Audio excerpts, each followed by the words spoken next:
The Major Crash Team is primarily responsible for investigating fatal traffic crashes, crashes involving serious bodily injury with DUI components to it or other components that might be outside of the norm of what our regular patrol officers are used to investigating. So we respond to pretty much all of the fatal crashes within the city. There's also a number of the serious bodily injury crashes that we'll respond to. We'll also respond to any crashes in the city that have city liability attached to them. Most of those are going to involve emergency vehicles driving code 3, meaning lights and sirens. The main goal is to figure out what happened, why things happened. We never determine fault in a crash, but we do determine proximate cause, meaning we determine what circumstances led to the crash, and more than likely which driver it was whose actions contributed to that crash. First thing we're going to do when we get there is we're going to make sure the scene is secure.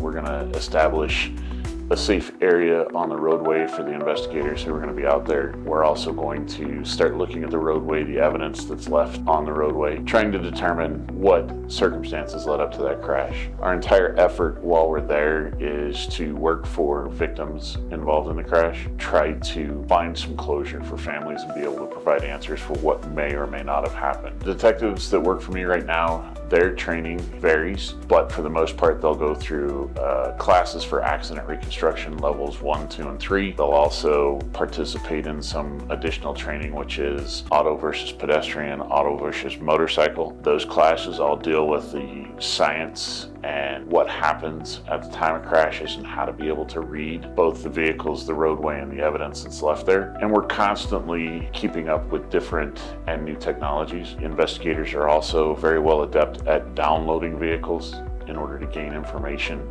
and insight as to what happened prior to the crash. And then a lot of on-the-job learning and training. They do have many hours of classes that they're taught and go to in order to maintain their certifications and maintain their learning ability, especially as cars and technology advance. Some of the technology that we use what's called a Leica total station. That is very similar to what surveyors use. It allows us to document a traffic crash by locating evidence and items of importance on the roadway. It also helps us in being able to place everything in accurate positions on the roadway. We've really started using drones more in order to take aerial photographs and be able to view the scene from above. They use 35mm cameras to document the scene. When all of that information is collected on scene, they go back to the office and they use computers and a number of different software programs that help them to be able to reproduce what evidence they found and be able to put it in so that it's all to scale and everything is accurately represented in their drawings and or photographs that they use during their investigations. So the on-scene investigations are anywhere from 2 to 6 hours, usually depending upon the size and the magnitude of the scene, what we're dealing with, how much evidence is there, roadway conditions, weather conditions, that kind of stuff. Once they're done collecting all of that evidence, it really depends upon the type of case. Is this a case where there's going to be felony charges coming out of the investigation?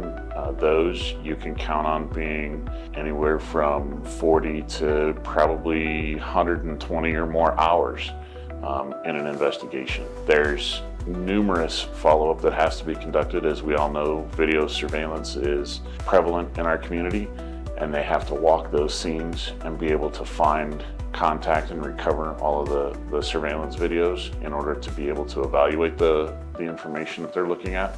Depending upon the type of case that they're working on really determines the length of time that it takes both on scene and the entire investigation. My interest with crashes initially started when I was a patrol officer, when I was responding to your typical fender benders and minor crashes. As my career progressed, I got to be able to be a part of more serious crashes that fortunately are a lot more rare, but as I got more into it, I realized that it's a lot more of a puzzle. I always grew up enjoying puzzles and figuring out how things worked, and as I figured out with car crashes, is a lot of it just comes down to physics and putting things together, and it's a science-based field. Go out and we evaluate the scene, we take everything, we put it together, we look at the road marks, we put that together, and we can measure and calculate how fast and people are coming in at, what were they doing beforehand, and it's so just putting everything back together is like one big puzzle, which that was a huge draw for me that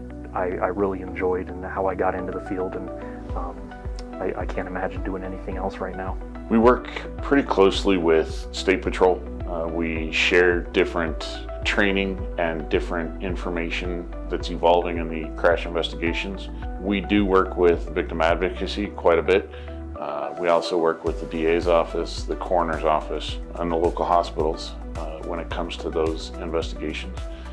I feel like this job can give a lot back to the community, both individual members of the community, but also as a whole. From an individual aspect, as I get to, I'm in a unique position where I get to speak with a lot of families after they go through a very emotional time when either they themselves or their loved one is involved in a serious crash, and where they might not have answers initially.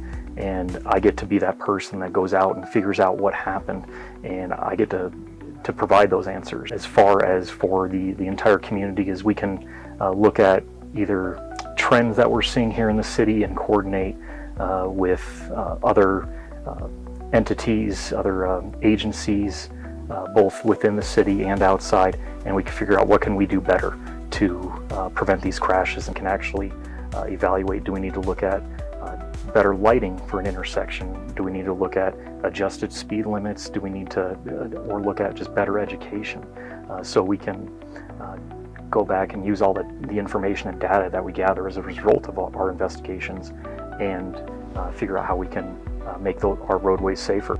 A lot of times things just aren't what they appear to be on the roadway, or what looks like a simple traffic investigation isn't a simple traffic investigation. There's a lot of factors that go into determining the proximate cause of the crash.